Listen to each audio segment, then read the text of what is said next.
কুষ্টিয়ার দৌলতপুর সীমান্তে পুশিনের শিকার নারী, পুরুষ ও শিশুসহ ১২ জনকে ৩ দিন পর পতাকা বৈঠকের মাধ্যমে নিজেদের হেফাজতে ফিরিয়ে নিয়েছে ভারতীয় সীমান্তরক্ষী বাহিনী বিএসএফ।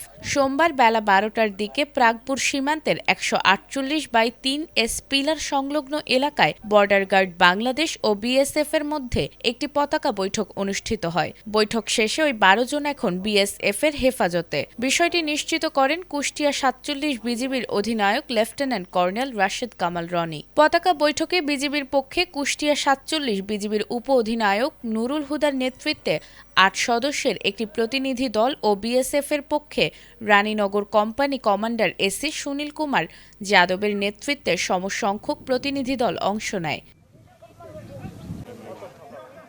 বিজিবি সূত্র জানায়, বিএসএফ অবৈধভাবে ১২ জনকে বাংলাদেশে পুশিন করে। পরে স্থানীয়দের সহযোগিতায় তাদের শনাক্ত ও নিয়ন্ত্রণে নেয় বিজিবি। প্রয়োজনীয় আইনগত প্রক্রিয়া সম্পন্ন করার পর সোমবার অনুষ্ঠিত পতাকা বৈঠকের মাধ্যমে তাদের বিএসএফ এর কাছে ফেরত দেয়া হয়।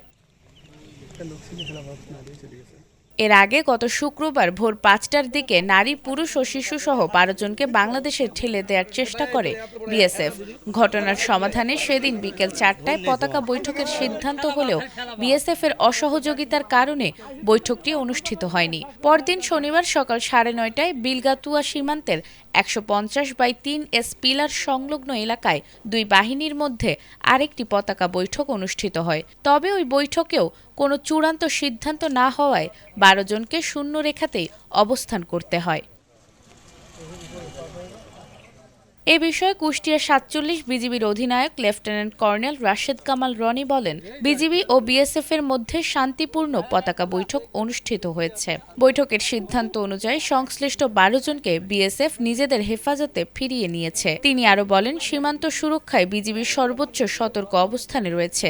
দেশের স্বার্থ সংশ্লিষ্ট যে কোনো বিষয়ে প্রয়োজনীয় ব্যবস্থা গ্রহণ করা হবে। আজকে বিএসএফ ওই ১২ জনকে গাড়িতে করে তাদের কাঁটাতারের অভ্যন্তরে নিয়ে গেছে।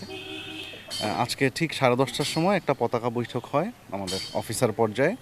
বিএসএফের একজন অফিসার প্রতিনিধি এবং আমাদের একজন অফিসার প্রতিনিধি উপস্থিত ছিলেন এবং এই ফ্ল্যাগ মিটিংটা অন দ্য স্পট হয়েছে। যেখানে ১২ জন লোক আটকে ছিল ঠিক সেখানেই হয়েছে। সেখানে ফ্ল্যাগ মিটিংয়ের সিদ্ধান্তে আমরা জানাই যে পুশিন আমরা কোনোভাবে অ্যাকসেপ্ট করব না। এদেরকে পুশিন করা হয়েছে, আমরা এই লোকজনকে আমাদের বাংলাদেশের অভ্যন্তরে কোনোভাবেই অনুপ্রবেশ করতে দিব না। এই সিদ্ধান্ত ওরা মেনে নেয় এবং ওদের পক্ষ থেকে আমাদের বেসামরিক ব্যক্তিবর্গের অনেক বেশি উপস্থিতি সম্পর্কে আপত্তি জানানো হয়েছিল। আমরা ওদেরকে বলেছি আমাদের বেসামরিক নাগরিক যারা আছে তারা আমাদের বর্ডার এলাকাতে থাকবে না, আর তারা যাতে ১২ জনকে নিয়ে যায়। তো এই সমঝোতার ভিত্তিতে তারা আমাদের ওই পুশিনকৃত ১২ জনকে তারা নিয়ে চলে গিয়েছে।